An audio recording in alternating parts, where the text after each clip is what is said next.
Hi everyone, I welcome you all to my YouTube channel.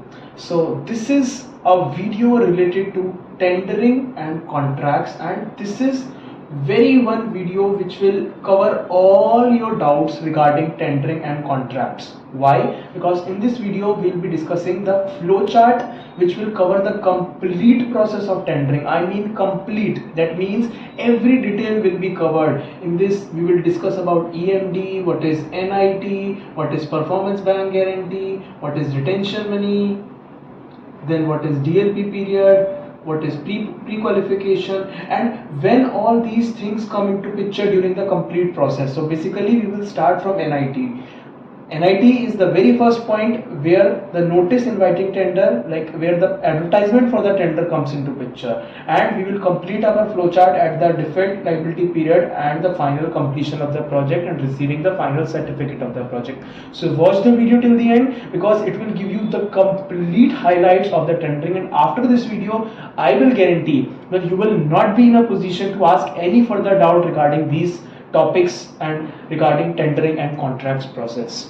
So without any further delay, let's get started with this important video. See, very first thing is, as I mentioned, NIT.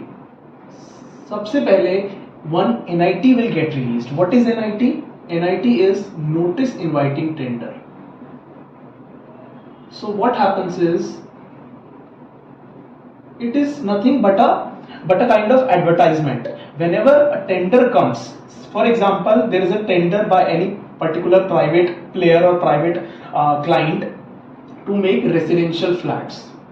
Then in that case, for the contractors to know that such a tender is coming, they will release one advertisement, which is the very first thing. They will release it either in the newspapers or in their web portals or in some particular websites or through any particular media platforms. Okay, so this is NIT. First of all, NIT will come into picture and the contractors will come to know, oh okay, so this particular tender is coming.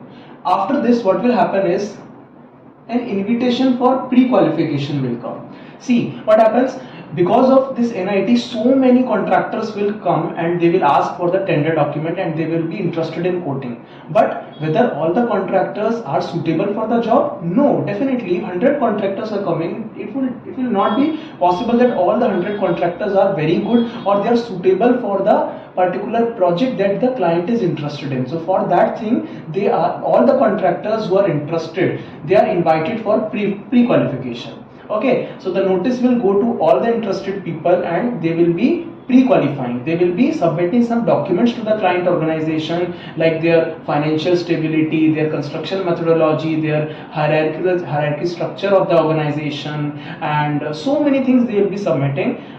Based on that, the client organization will set up a committee that will further review that out of these 100 contractors, how many contractors are actually suitable for our job. Whether 50 are suitable or 10 are suitable or only 5 are suitable. So whosoever is suitable, they will only be getting the tender now. Now the issue of tender will occur. That means the tender will be sold to them. To whom? Only to the contractors who have pre-qualified. Okay. So this tender will come with some tender fee. You will have to pay a very minimal tender fee to purchase this document. This is nothing but just like you submit a particular registration fees for some form or something like government exam. So this is a very small tender fee which is non-refundable. After the issue of tender, you will now, the contractors who have pre-qualified, they can get the tender by paying the tender fees. Now they have the complete tender document which consists of GCC, SCC, your drawings, okay, in case the contract is item rate, okay. Then apart from drawings, you will also really get the specifications. All these things will be in the tender document, okay. Now you have the tender. Now what happens is, the contracting organization got the tender. Now they will prepare one tender summary. What is tender summary?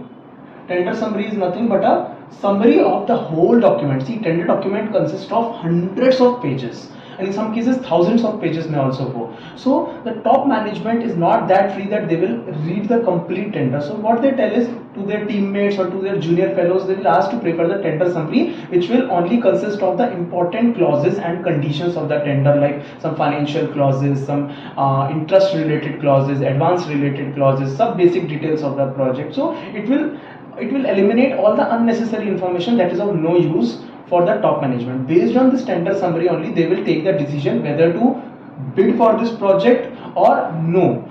Because it might be possible that after seeing the tender, they say no, I don't want to bid for this project because their conditions are very harsh, or the construction methodology will be very difficult for us in this particular terrain or location, or the consultant is not that good, something like that.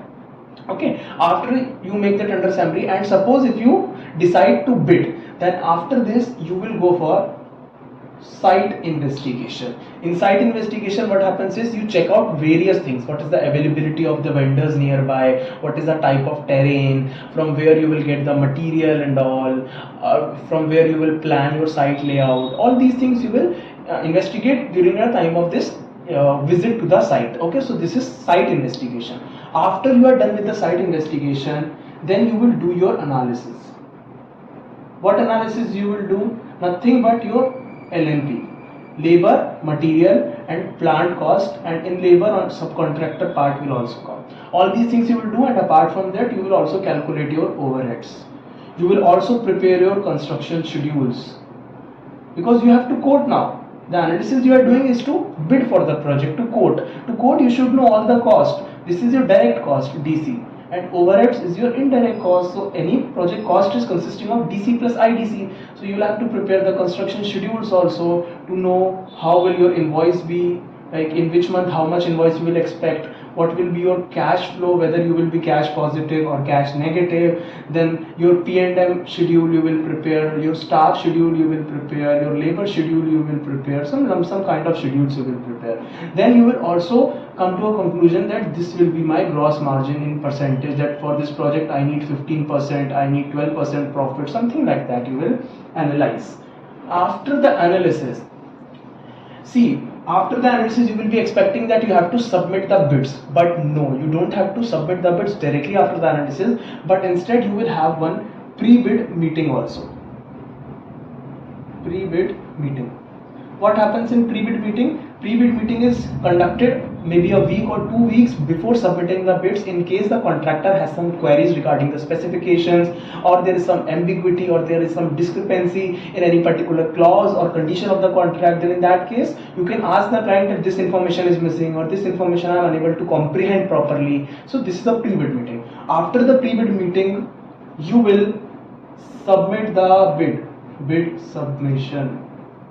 Okay, bid will submit, and here you will only submit your financial bid. That means only the quotation you will submit, the numbers you will submit, that this is my figure. In case it's lump sum contract, then in that case you will have to only submit one number, that my project value is 110. For example, in NIT they will tell the estimated cost is 100 crores. But in value quote you will tell no, for me it's coming out to be 110 crores, including my profits, contingencies, margins, everything. So you have to only submit the financial. Why only financial? Why not technical? Because already pre-qualification has occurred, where you have already submitted your technical part there itself. All the technical documents you have submitted during the pre-qualification. So here you only have to submit the financial bid, and it will only open.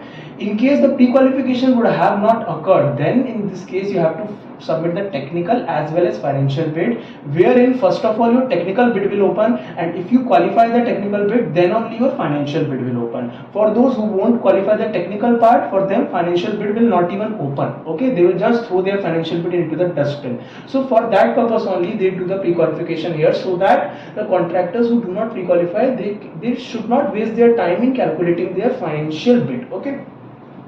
Now see, along with the financial bid submission, you also have to submit one EMD. What is EMD?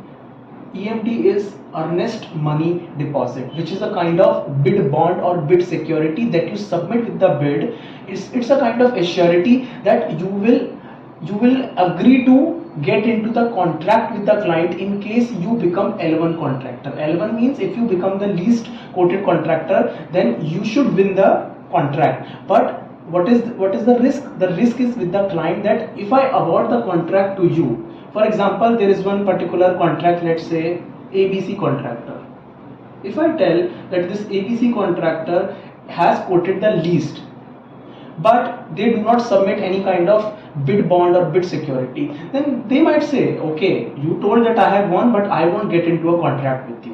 Then in that case, what will happen? These non-serious contractors, they should be avoided. Okay, so for that they keep some particular amount of security with them, that after announcing their name, they should not back out of the contract. They should accept the contract and they should come into a certain contract with the client. So for that they will keep a EMD. If they say no, then their EMD will be forfeited.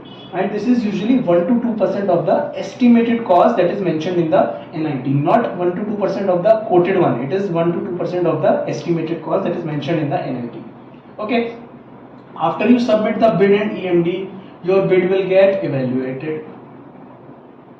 Who will evaluate? Definitely the client representatives or the client himself. They will evaluate, they will see everything is correct or no. They will check whether you have quoted something very abnormally low or very abnormally high. All these things they will, all the criteria they will check. And after the bid evaluation, you will get the letter of acceptance. That means you will get the work if you are the least quoted contractor. If you are L1 contractor, then you will get the letter of acceptance. After you get the letter of acceptance, then within 14 to maybe 21 days, you have to submit some documents to the client, which is your performance bank guarantee and your labor licenses and so many other documents. But this is the major one, PBG. PBG, what is PBG? PBG is performance bank guarantee. See, you have won the LOA now, but what is the guarantee that you will start the work? What is the guarantee that you will bind yourself with all the contract conditions? You will perform well, you will perform within time, within budget, within the quality standards, as per the safety standards. So for that purpose, every contract has a certain PBG, which is nothing but your performance bank guarantee that is issued by a certain bank.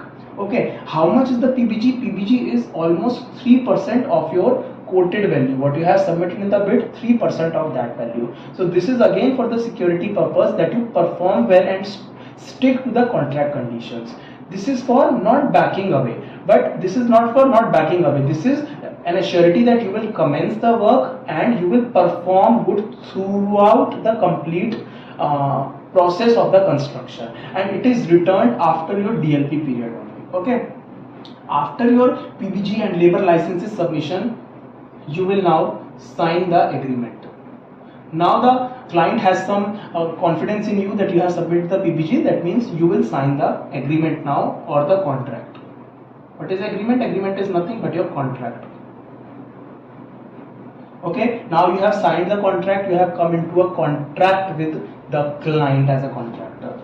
After you sign the contractor, you will get some advances like mobilization advance, which is the major one. You might also get some material advance or P&M advance also, but major one is mobilization advance. What is mobilization advance? See, initially what happens is a contractor does not have much money. If it's a small contractor, then definitely the contractor would not have too much money in the starting of the project, because you don't do any invoice in the starting. Only minimal excavation will be going on, but instead of that you have to mobilize so many plants, equipments, so many machinery, so much of staff you have to mobilize, so many laborers. You also have to set up the temporary structures like approach road, then site offices, labor colonies, labor hutments. All these things you have to arrange. Batching plant. Okay, in P&M you will have to majorly mobilize the batching plant, your transit mixers, your DGs. All these things you have to mobilize, tower cranes, which are very costly. So to help you with the money process, to improve your cash flow at the starting of the project, they give you some advance. The clients give you some advance. What is that advance? It is 10% of the contract value. But remember that they won't give you this complete 10% in one installment. They will give you in 2 or more installments. Okay, if you utilize the first installment properly, then that you show the client that we have mobilized all these things, then only the client will have confidence in you that you are using my advance properly. Then only they will pay you the second and third installments. Okay, but in place of that also you will have some interest on this particular advance. Okay, you will have maybe 9%, 10% interest on that, and also you will have to submit one BG with it, a bank guarantee with it, which will be 110% of the amount of mobilization advance. For example, if you have taken a mobilization of advance of 1 crores, then you have to submit a BG of 1.1 crores, and also you will have to pay an interest of 10% per annum on 1 crore. Okay, on a monthly basis you will have to pay this along with your bills. Okay, I hope you get this. After the mobilization advance, you will now commence your work, start your site. Your work will now start slowly and steadily. You will start mobilizing everything. You will start with the excavation or whatever is the first activity in your project. After this, your execution work will go on. Your execution, your site planning, operations, procurement, all these things will go on. Now see, during this process you will have to raise invoices to the client.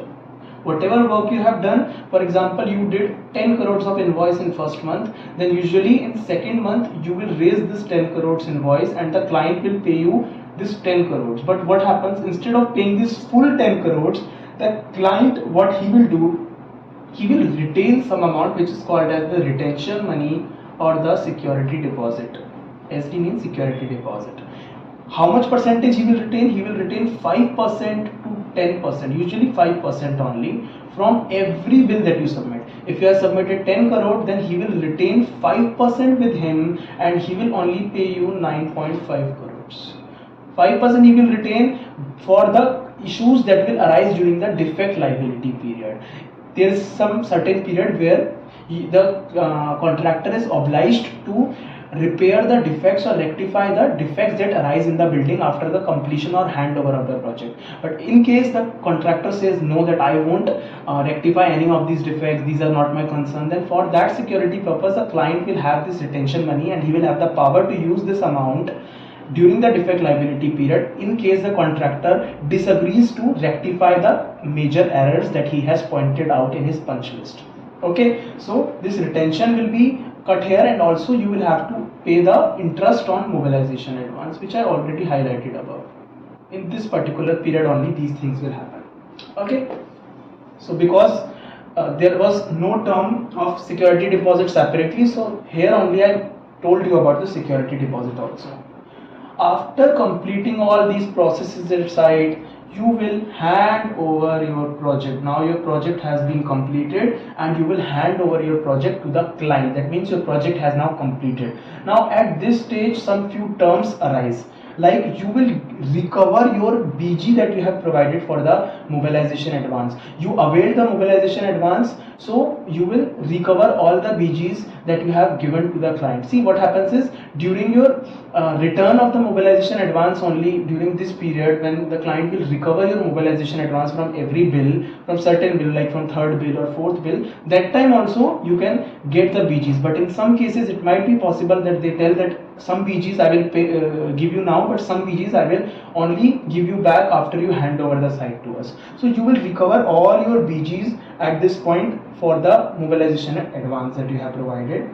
Apart from that, whatever security you provided, out of that 50% security deposit will be recovered during this part, and rest 50% you will recover after the completion of defect liability period. Okay, these two recoveries are only happening here. Apart from that, two things occur. One is your liquidated damages and another is your bonus. See, in case this handover is before the scheduled completion, then in that case the client may give you some bonus that may be mentioned in the contract itself. Otherwise, if you hand over the site after the scheduled completion period, then you might have some liquidated damages. That means some penalty might be there depending on the number of days with which you have delayed, with certain maximum limit of maybe 7%, 10%, something like that. So these two things are coming along with the handover thing. Okay, after the handover you will have your DLP period, defect liability period, where you are obliged as a contractor to rectify all the defects during this period. This might be of 24 months, 12 months, 36 months, depending on the buildings and items.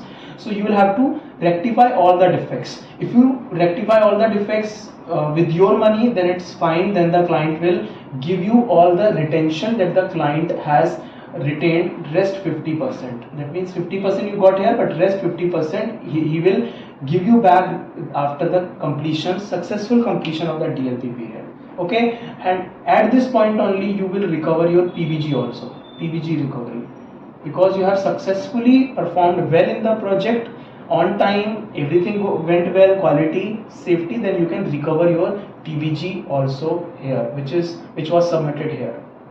After this, you will receive your final completion certificate from the client that as a contractor you have performed very well and you have handed over this project to me on this and this date.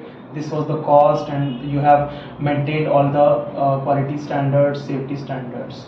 So I hope this flow chart would have helped you in understanding all the terminologies in one go related to the contracts and tendering process.